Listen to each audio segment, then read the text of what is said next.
तुमने जहमत की, शुक्रिया तुम्हारा।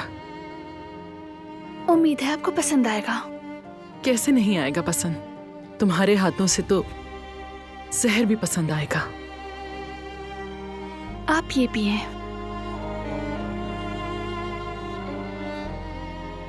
एज़ोगेलन सूप बनाया है तुमने?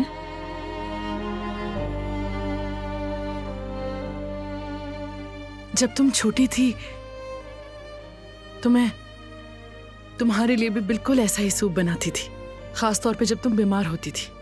बहुत पसंद था तुम्हें ये। और पता है हमेशा पीते हुए क्या कहती थी? कहती थी क्या मैं ये सूप पीकर दुल्हन बनने वाली हूँ। वाकई में? हाँ। तो शायद इसीलिए ये आज तक मेरा पसंदीदा सूप है।